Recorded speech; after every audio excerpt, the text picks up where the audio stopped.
दोस्तों, आप सभी का इस कहानी के तीसरे चैप्टर में स्वागत है। ये कहानी बहुत ही अच्छी है। प्लीज़ आप लोग इस कहानी को अपना प्यार दीजिए।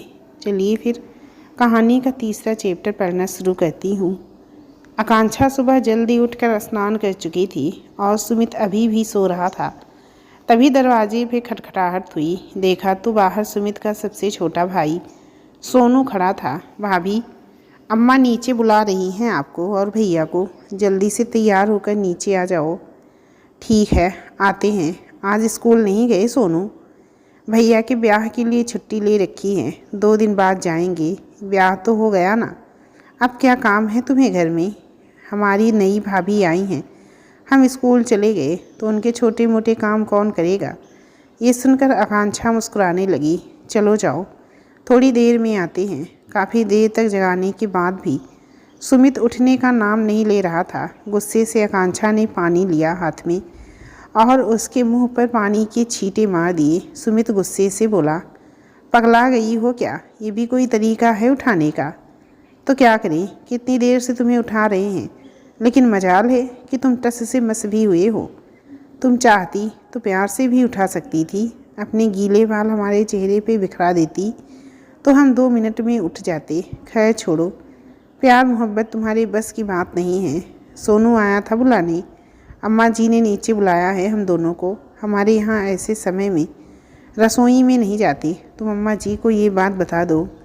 रसोई में नहीं जाती, लेकिन नीचे तो जा सकती हो ना। ब्याह के बाद का पहला दिन है और पहले दिन हम अम्मा से ये बात करने जाएं, ये ठीक नहीं है। ऐसा करो, जब नीचे जाओगी तो खुद से उन्हें बता देना। ठीक है। नाश्ता करने के बाद हमारे लिए बाज़ार से जाकर सामान ले आना। ले आएंगे। क्या किस्मत है हमारी, पहले ही दिन हमें ये सब चीज़ें खरीदने में लगा दिया है।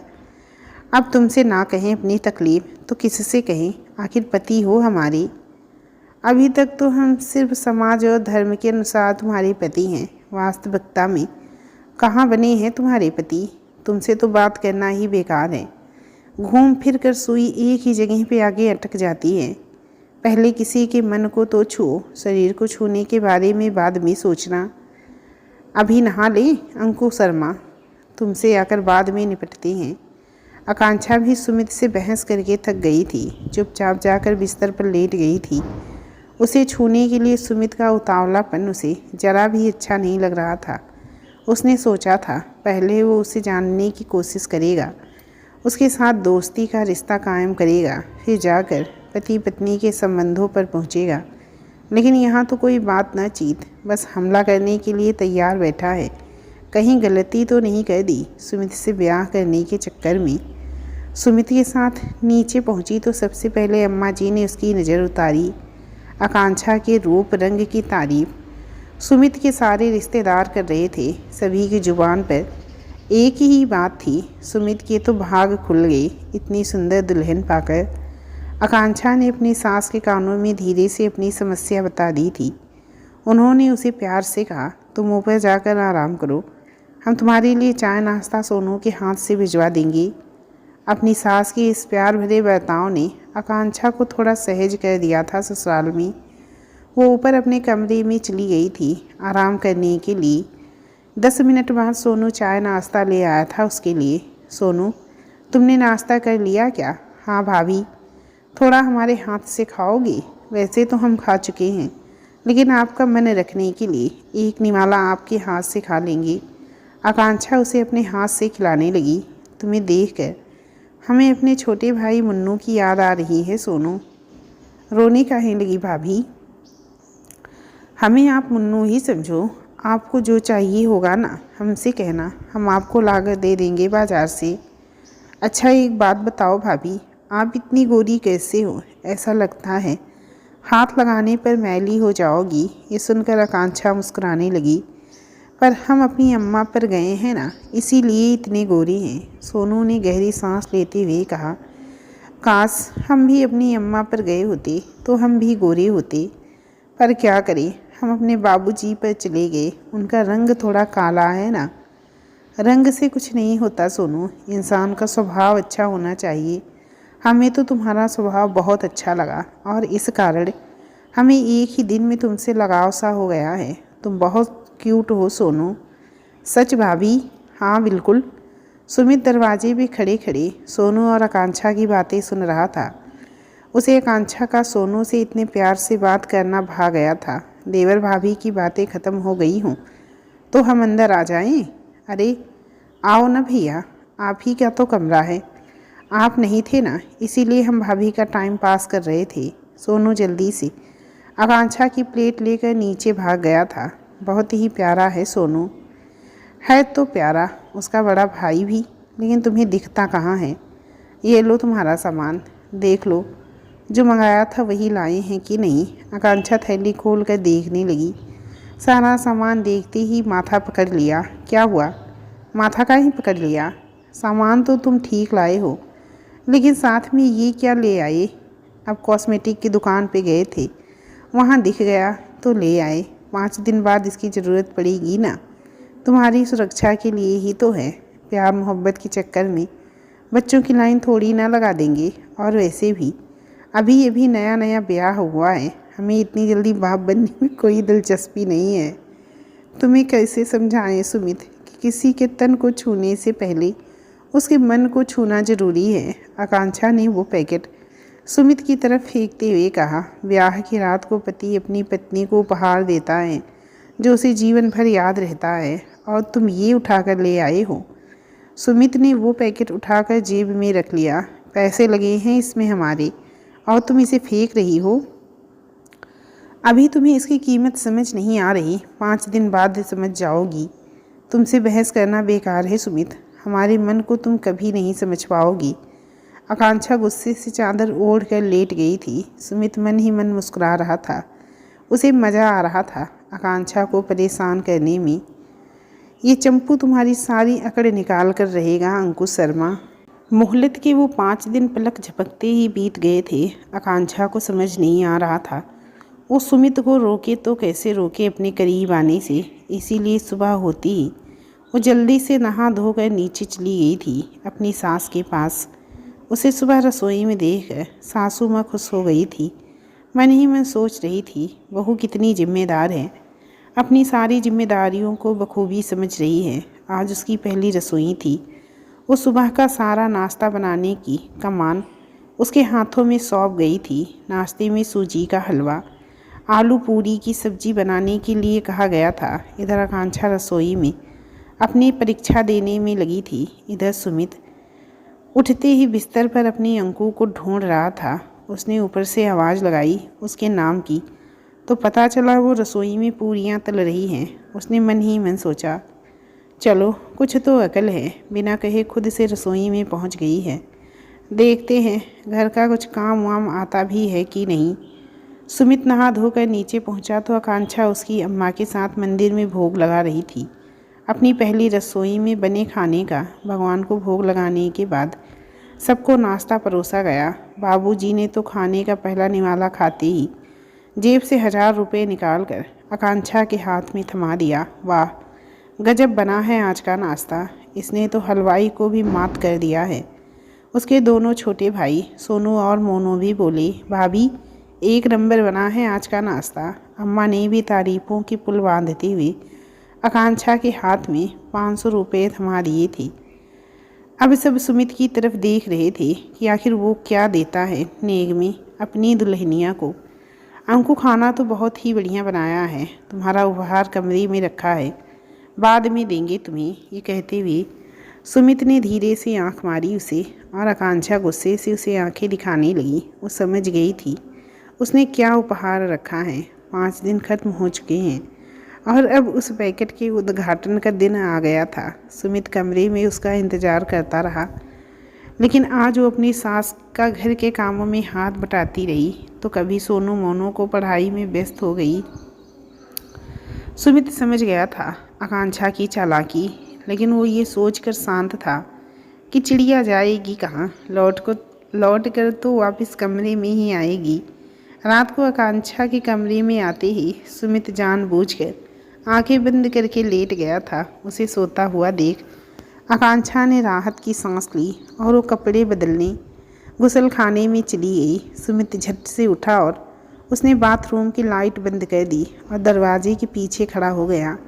जैसे ही आकांक्षा चिल्लाते हुए डर के मारे बाहर आई, उसने उसके ऊपर प्लास्टिक का कॉकरोच फेंक दिया और झट से लाइट चालू कर दी। उसने जैसे ही कॉकरोच को अपने बदन के ऊपर देखा, वो सुमित सुमित चिल्लाते हुए उसके गले लग गई। अंकु, कुछ नहीं हुआ, बस एक कॉकरोच ही था और तुमने ऐसे शोर मचा दिया कि जैसे सांप आ गया हो। हम हैं ना तुम्हारे पास, डरने की कोई ज़रूरत नहीं है। देखो, हमने वो कॉकरोच मार दिया है। आकांक्षा ने खुद को सुमित से अलग कहते हुए नीचे ध्यान से देखा तो पता चला वो प्लास्टिक का नकली कॉकरोच था। हमारा तो मन कर रहा है तुम्हारा सिर फोड़ दे, बहुत ही बदतमीज इंसान हो तुम। सिर बाद में फोड़ लेना, पहले जाकर टी शर्ट तो पहनाओ, ध्यान है कि नहीं? तुम सिर्फ पजामे में खड़ी हो हमारे सामने। अपनी स्थिति का ध्यान आते ही आकांक्षा झट से गुसल खाने में भाग गई और फटाफट टी शर्ट पहनकर बाहर आ गई। ये तुमने अच्छा नहीं किया सुमित, हमें अंधेरे से और कॉकरोच वगैरह से बहुत डर लगता है। अगर डर के मारे हमारी सांस रुक जाती तो? पगला गई हो क्या? मरने की बात कर रही हो? तुम्हारी सांस रुक जाती ना तो हम माउथ टू माउथ सांस देकर तुम्हें सावित्री की तरह यमराज के मुंह से खींच लाते। तुमसे तो बहस करना ही बेकार है, जब देखो तुम्हें यही सब सोचता है। नए नए ब्याह में भी प्यार मोहब्बत की बात ना करी तो अम्मा बाबूजी की उम्र में जाकर करी। अंकु, थोड़ा करीब आओ ना। अब तुम हमारे गले से लगी थी ना, तो क्या बताएं बदन में कैसी सरसरी उठी थी। हमें तुम्हारी फालतू की बातें सुनने में कोई दिलचस्पी नहीं है। ये लो तकिया और इससे लिपट कर सो जाओ। जब हमारी बातें सुनने में दिलचस्पी नहीं है तो फटाफट से जवाब काहे दिए जा रही हो। आकांक्षा चादर से मुंह ढक कर सो गई थी और सुमित उसे देख देख मुस्कुरा रहा था। आकांक्षा सुमित के उठने से पहले ही नीचे चली गई थी। ऐसे ही उसने बातों बातों में अपनी सास से कहा, अम्मा जी, इनके कॉलेज के दोस्त मुंबई जा रहे हैं नौकरी करने के लिए। हमें डर है कहीं ये भी नौकरी के चक्कर में इलाहाबाद छोड़कर मुंबई ना चले जाएं। बेकार में डर रही हो बहू। हमारा सुमित इलाहाबाद छोड़कर जाने की सोच भी नहीं सकता। उसे तो मुंबई वैसे भी पसंद नहीं है, जिसकी इतनी बड़ी दुकान हो।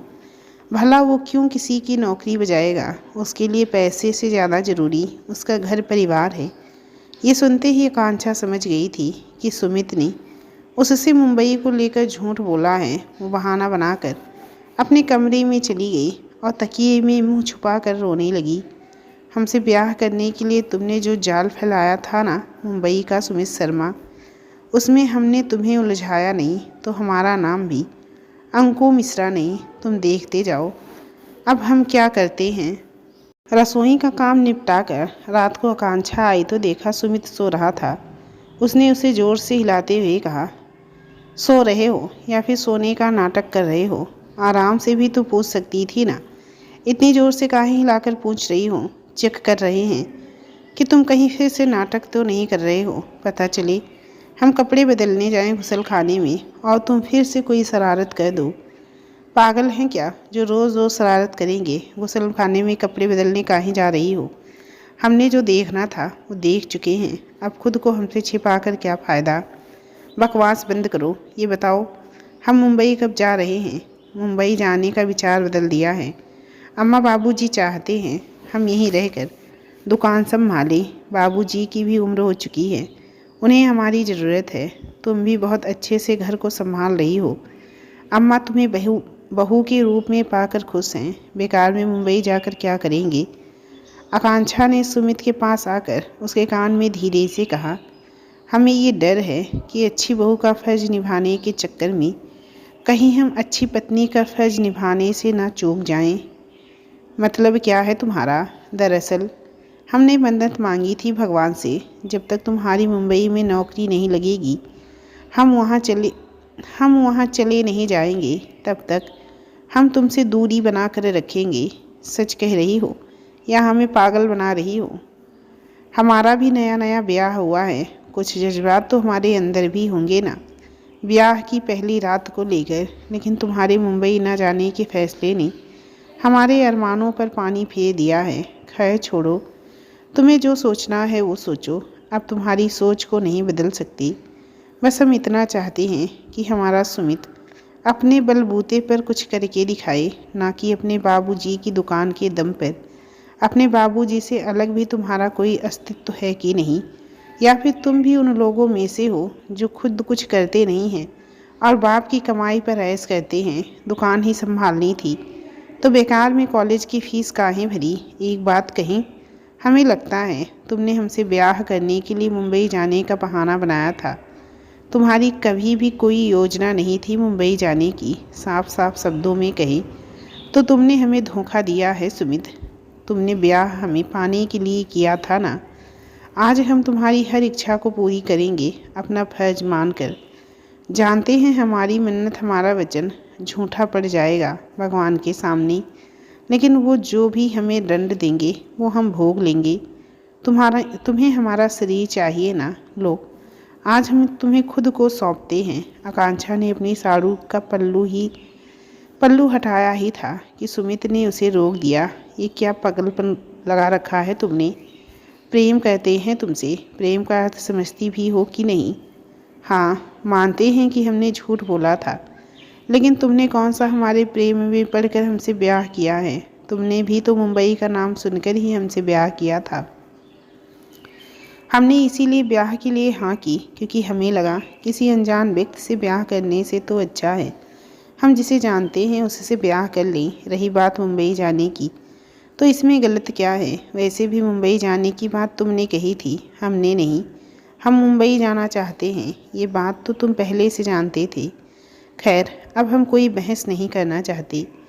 हमने मान लिया तुम सही हो और हम गलत। तुम्हारी बगल में ही सोते हैं रात को। जब तुम्हारी इच्छा हो हमें बता देना। हम अपनी पत्नी होने का फर्ज पूरी ईमानदारी से निभाएंगे। हमने अपने सपनों की तिलांजलि दे दी है आज से। अब पूरी तरह से तुम्हारी होकर रहेंगे। तुम्हें और अम्मा बाबूजी को खुश रखने की पूरी कोशिश करेंगे। आकांक्षा पीठ पलटाकर चुपचाप लेट गई थी। सुमित को उसके सिसकने की आवाज़ें आ रही थी। उसे शर्म आ रही थी अपने आप पर। कितना गलत सोचता था वो आकांक्षा के बारे में। आकांक्षा की कही गई बातें पूरी तरह से गलत भी नहीं थी। अपने बाबूजी के नाम के अलावा उसकी अपनी क्या पहचान थी, कुछ भी तो नहीं। सही तो कहा उसने, जब दुकान ही संभालनी थी तो कॉलेज की फीस काहे को भरी। हमारे धोखे के बावजूद भी उसने हमसे झगड़ा नहीं किया। जहाँ इतने दिनों से हमसे दूर भाग रही थी, आज खुद ही अपनी साड़ी उतारने को तैयार हो गई थी। हमें शर्म आ रही है ये सोच सोच कर हमने उसे कितना परेशान किया और उसने बदले में हमारे परिवार को कितना प्यार दिया। सारा दिन रसोई में अम्मा का हाथ बटाती है, सोनू मोनू को भी पढ़ाती है। सुमित ने प्यार से उसके सिर पे हाथ रखते हुए कहा, हमें माफ़ कर दो अंकु। आगे से हम तुम्हें कभी शिकायत का मौका नहीं देंगे। जल्दी ही हम अपनी अंकु का मुंबई जाने का सपना पूरा कर देंगे। पता है तुम्हारे लिए हमारे मन में प्रेम और भी बढ़ गया है। अब हम अपनी सुहाग रात मुंबई में ही मनाएंगे। तब तक तुम्हारे माथे को तो चूम सकते हैं ना। आकांक्षा ने हाँ में अपनी पलकें झपका दी थी। सुमित के सोने के बाद आकांक्षा ने मन ही मन भगवान को धन्यवाद दिया। जो सोचा था, जैसा सोचा था, सब वैसा ही हुआ। उसका मुंबई जाने का सपना सच होने के कगार पर था। सुमित महसूस कर रहा था कि आकांक्षा अपने अम्मा बाबूजी को बड़ा याद कर रही थी। इसीलिए उसने अपने अम्मा से कहा, अम्मा, अंकु ब्याह के बाद एक बार भी अपने मायके नहीं गई है रहने के लिए। तुम्हारी आज्ञा हो तो 2 दिनों के लिए उसे छोड़ आए मायके। हम भी यही सोच रहे थे सुमित, लेकिन 2 दिन से क्या होगा। ऐसा करो, सप्ताह भर के लिए छोड़ आओ। नहीं अम्मा, सप्ताह बहुत ज़्यादा हो जाएगा। उसके बिना हमारा दिल नहीं लगेगा। देख रहे हैं हमारा बेटा पत्नी के पीछे कुछ ज़्यादा ही बौरा रहा है। थोड़ा दुकान पर भी ध्यान दो। सप्ताह भर उसे रहने दो आराम से मायके में। जीवन भर तो ससुराल में ही रहना है। सुमित ने हंसते हुए कहा, देख रहे हैं हमारी अम्मा को अपने बेटे से ज़्यादा बहू की चिंता है। हाँ है, हमारी बेटी तो है ही नहीं। बहू के रूप में हमें बेटी जो मिल गई है, अब अपनी बेटी की चिंता करना तो बनता है ना। सुमित और उसकी अम्मा की बातचीत सुनकर आकांक्षा भावुक हो गई थी, लेकिन क्या कहती। कहीं कहीं महत्वाकांक्षाओं के आगे भावनाएं हल्की पड़ जाती हैं। सुमित आकांक्षा को उसके मायके छोड़ आया था सप्ताह भर के लिए। उसके बिना उसे अपना कमरा काटने को दौड़ रहा था। कुछ ही दिनों में उसकी इतनी आदत सी हो गई थी कि मन कहीं लगने को तैयार ही नहीं था। उसे मायके छोड़े हुए घंटा भर भी नहीं बीता था कि उसने उसे फ़ोन लगा दिया। आकांक्षा की भौहें तन गई थी उसका फ़ोन देखकर, लेकिन क्या करे। जब तक मुंबई जाने का सपना पूरा नहीं हो जाता तब तक सुमित के साथ घर घर तो खेलना ही था। उसके फ़ोन उठाते ही सुमित ने कहा, दिल नहीं लग रहा है अंकु तुम्हारे बिना। तुम कहो तो शाम को लेने आ जाएं। पगला गए हो क्या? हमें आए हुए 1 घंटा भी नहीं हुआ है अभी, और तुम शाम को लेने आने की बात कर रहे हो। हमें याद करने से अच्छा है मुंबई की कंपनी में नौकरी के लिए आवेदन करो। हम अपना बायोडाटा भेज रहे हैं, साथ में हमारी तरफ से भी आवेदन कर देना। तुम भी नौकरी करोगी? अम्मा बाबूजी को पता चलेगा तो ऐतराज़ करेंगे। पति पत्नी के बीच में कुछ बातें निजी होती हैं और वो निजी ही रहनी चाहिए। समझ रहे हो कि नहीं? सुमित, मुंबई महंगा शहर है। जब 2 लोग कमाएंगे तभी तो घर चलेगा। हमने भी पढ़ाई सिर्फ रोटियां बेलने के लिए तो नहीं करी है ना। हमारे भी कुछ सपने हैं और हर अच्छे पति का फर्ज है अपनी पत्नी के सपने को पूरा करना। अंकु, हमारा तो बस एक ही सपना है और वो तुम जानती हो। हम तुम्हारे सारे सपने मुंबई पहुंचने के बाद पूरी कर देंगे, चिंता मत करो। जितनी तुम्हें हमारे करीब आने की जल्दी है उतनी हमें भी है। कोई आसपास तो नहीं है? अभी अभी अम्मा चाय लेकर आई हैं, बात करोगे क्या? नहीं नहीं, हम ज़रा जल्दी में हैं, बाद में बात करते हैं। सुमित के फ़ोन रखने के बाद आकांक्षा बड़ी ज़ोर से हंसी। वो समझ गई थी उसके आसपास कोई है कि नहीं पूछने का मतलब, इसीलिए उसने जानबूझकर अम्मा का नाम लिया था। शादी के बाद पहली बार मायके आई थी, इसीलिए सबके लिए उपहार लाई थी। ब्याह से पहले जहां अम्मा उसे हर समय रसोई में लगाए रखती थी, वहीं अब पानी का गिलास रखने तक के लिए उसे रसोई में नहीं जाने दे रही थी। बार बार एक ही बात कह रही थी, मायके में आई हो, थोड़ा आराम कर लो। मुन्नू भी ज़्यादा तमीज़ से पेश आ रहा था। उसके छोटे बड़े काम भाग भाग कर रहा था। अम्मा बाबूजी की नज़रों में अब उसका रुतबा घर की बड़ी बेटी का हो गया था।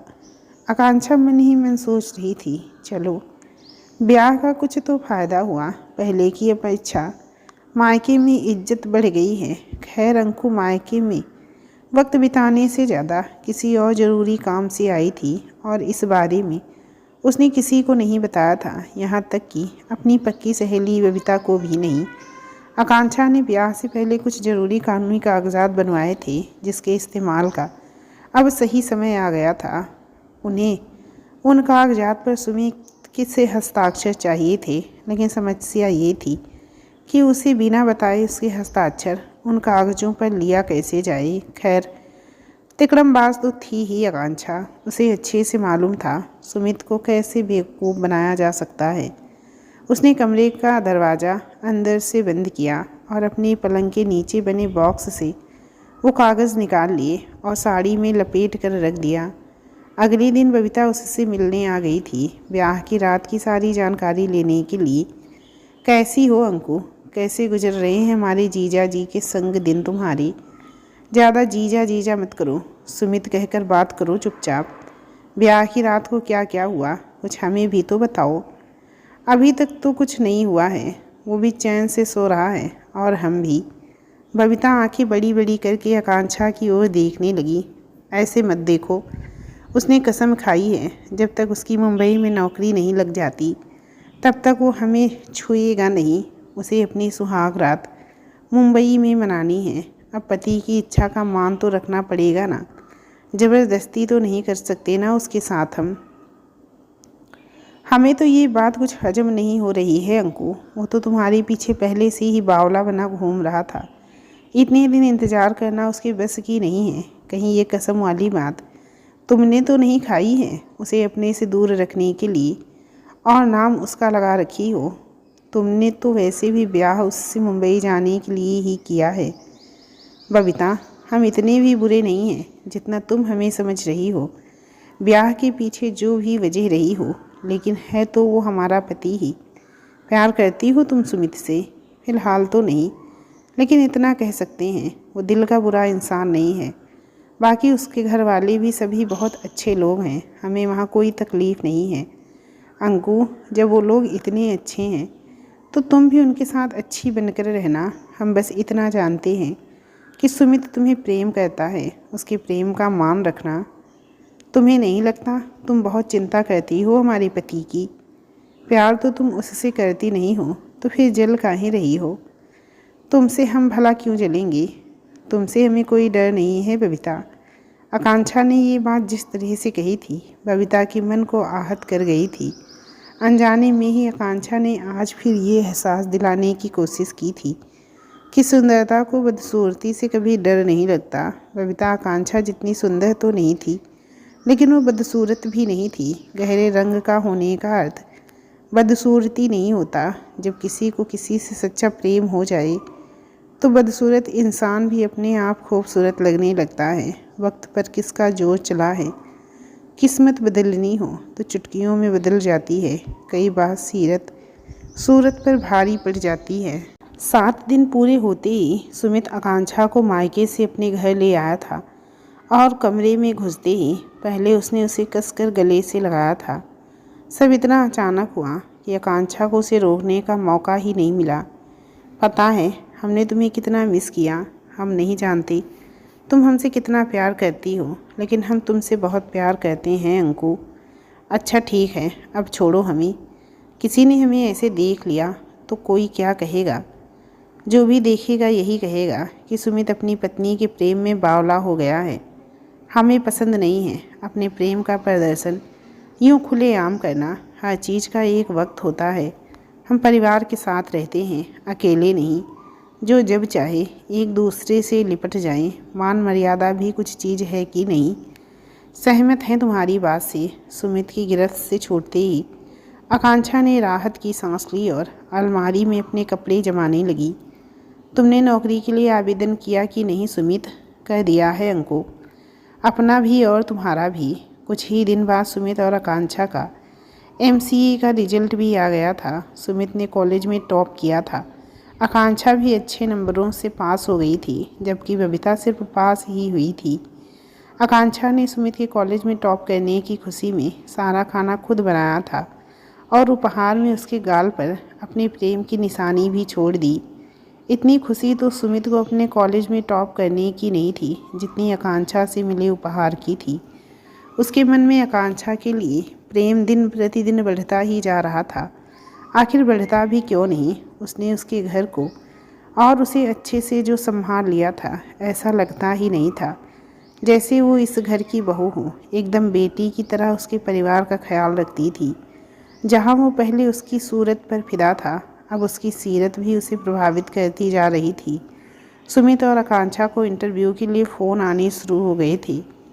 सुमित टेक्निकल टेस्ट और इंटरव्यू देने में व्यस्त हो गया था, लेकिन आकांक्षा के लिए ये सब मुश्किल हो रहा था। पूरा दिन तो वो नीचे ही रहती थी और सबके सामने फ़ोन पर बात करना संभव नहीं था। टेस्ट देना तो दूर की बात थी। उसने सुमित से कहा कि अब उसके लिए कहीं भी आवेदन करने की ज़रूरत नहीं है, वो मुंबई जाकर ही आवेदन करना शुरू करेगी। काफ़ी कोशिशों के बाद सुमित का चयन मुंबई की एक बड़ी कंपनी में हो गया था। आकांक्षा ने खबर सुनते ही सुमित को गले से लगा लिया था। अब बारी थी घर में बताने की। एक रात खाने के बाद सुमित ने अम्मा बाबूजी से कहा, बाबूजी, हमने मुंबई की एक बहुत बड़ी कंपनी से नौकरी का बुलावा आया है। साल का 16 लाख का पैकेज है। ये सुनकर अम्मा गुस्से से बिफर पड़ी। अपनी दुकान के होते हुए तुम दूसरे की नौकरी करोगी? ये कहाँ की अक्लमंदी है सुमित? अम्मा, दुकान ही संभालनी थी अगर आपने हमसे तो हमें बेकार में इतना पढ़वाया लिखवाया। दुकान तो हम 12वीं पास करके भी संभाल सकते थे ना। तुम्हारी इच्छा थी पढ़ने की, इसीलिए हमने तुम्हें इतना पढ़ाया। बाबूजी चुपचाप खड़े थे। उन्होंने अपना गणित लगाते हुए कहा, कब जाना है तुम्हें? होली के बाद। ठीक है, फिर अपने जाने की तैयारी करो। आपके दिमाग को क्या हो गया है? बेटे को बाहर जाने से रोक काहे नहीं रहे हैं? उसकी ज़िंदगी है, वो जो चाहे फैसला ले सकता है। नौकरी करने जा रहा है, हमें छोड़कर नहीं जा रहा है। कभी हम भी तो गांव में अम्मा बाबूजी को छोड़कर शहर आए थे कुछ बनने के लिए। हमें पूरा विश्वास है वो अपने परिवार के प्रति जो भी उसकी जिम्मेदारियां हैं उनसे कभी मुंह नहीं मोड़ेगा। हम ठीक कह रहे हैं ना सुमित? सुमित हाँ कहते हुए बाबूजी के सीने से लग गया था, लेकिन उसकी अम्मा अभी भी दुखी थी। सुमित की अम्मा, ऐसे दुखी मत हो, ये तो खुशी की बात है। तुम्हारे बेटे को मुंबई की इतनी बड़ी कंपनी से नौकरी का बुलावा आया है। एक छोटी सी चिड़िया भी अपने बच्चे के बड़े होने पर उन्हें खुले आसमान में छोड़ देती है उड़ने के लिए। एक हम लोग हैं जो बच्चे को ताउम्र अपने सीने से लगाए रखना चाहते हैं।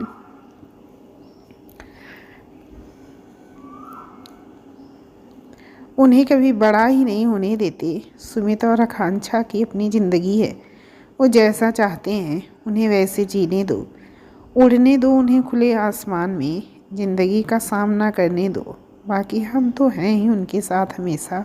अपने पति के समझाने पर वो समझ तो गई थी, लेकिन मन ही मन अभी भी दुखी थी।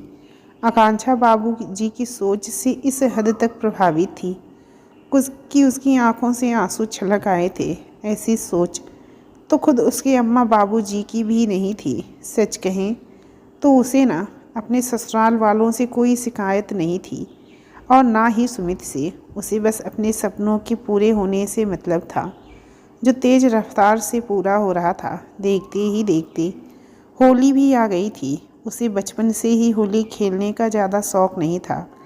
अक्सर गुलाल से उसके चेहरे पर दाने निकल आते थे, लेकिन सुमित कहाँ मानने वाला था। ब्याह के बाद की पहली होली थी, ऐसे में अपनी पत्नी को रंग ना लगाए ये तो असंभव था। आकांक्षा के लाख मना करने पर भी उसे रंग से नहला ही दिया था। अंकु, तुम्हारी मन्नत की वजह से रुक गए आज, नहीं तो तुम्हें छोड़ते नहीं। तुमने छोड़ा ही कहाँ है सुमित, हमें सारे बदन में रंग लगा दिया है होली के बहाने से। जो ये तुमने किया है ना, हमें बिल्कुल भी अच्छा नहीं लगा है। अगर इतना ही बुरा लग रहा था तो हमें रोका काहे नहीं? रोकने की कोशिश की थी, लेकिन तुम कुछ सुनने को तैयार ही कहाँ थे। हमने ऐसा भी कुछ नहीं किया जिससे तुम्हें इतना बुरा लगे। जो किया है मर्यादा में रहकर किया है। तुमसे बहस करना बेकार है। जाओ बाहर जाकर अपने दोस्तों के संग होली खेलो, हमें चैन से नहाने दो। देर रंग चेहरे पर रह गया तो चेहरा ख़राब हो जाएगा। तुम कहो तो हम मदद कर दें रंग उतारने में तुम्हारी। बकवास बंद करो और जाओ यहाँ से अब। सुमित मुस्कुराता हुआ बाहर चला गया था। उसके जाते ही आकांक्षा भी नहाने चली गई थी। जिसका डर था वही हो गया। उसके चेहरे पे लाल लाल दाने निकल आए थे। उसका मन तो कर रहा था सुमित को पकड़कर अच्छे से गालियाँ दे, लेकिन अभी इसका समय नहीं था। चेहरे पर लगाने की दवाई उसने सोनू से मंगवा ली थी। मोनू अपने मामा के यहाँ गया हुआ था। दिमाग एक साथ कई उलझनों में उलझा हुआ था। पहली उलझन तो सुमित के हस्ताक्षर लेने की थी उन कागजात पर, और दूसरी सुमित के आक्रमण से खुद को मुंबई में बचाया कैसे जाए। मुंबई पहुंचने के बाद तो उसे खुद के करीब आने से रोकना असंभव था। दोपहर को सुमित होली खेल कर आ गया था, लेकिन हल्के नशे में था। किसी दोस्त ने शायद उसे भांग वाली ठंडाई पिला दी थी। आकांक्षा ने भी मौके पर चौका मारते हुए उन कागजात पर सुमित के हस्ताक्षर ले लिए थे। उसने पूछा भी वो किन कागजात पर उसके हस्ताक्षर ले रही है, लेकिन उसने बात को ऐसे घुमाया कि सुमित को कुछ समझ ही नहीं आया। उसकी एक समस्या तो खत्म हो चुकी थी, अब बची दूसरी समस्या, जिसे सुलझाना आसान नहीं था। दोस्तों, ये कहानी आपको कैसी लगी प्लीज़ हमें कमेंट करके ज़रूर बताइएगा। और जो लोग वैधान और निवी की कहानी को सुनना चाहते हैं वो लोग प्लीज़ कमेंट बॉक्स ज़रूर चेक कर लें। लिंक आप लोगों को इसी कहानी के नीचे कमेंट बॉक्स में मिल जाएगा। चलिए मिलती हूँ इस कहानी के नेक्स्ट चैप्टर के साथ। अगर आप लोग को कहानी अच्छी लगी है तो प्लीज़ कहानी को लाइक करते जाइएगा, और चैनल को अभी तक सब्सक्राइब नहीं किए हैं तो प्लीज़ चैनल को सब्सक्राइब भी आप लोग ज़रूर कर लीजिएगा।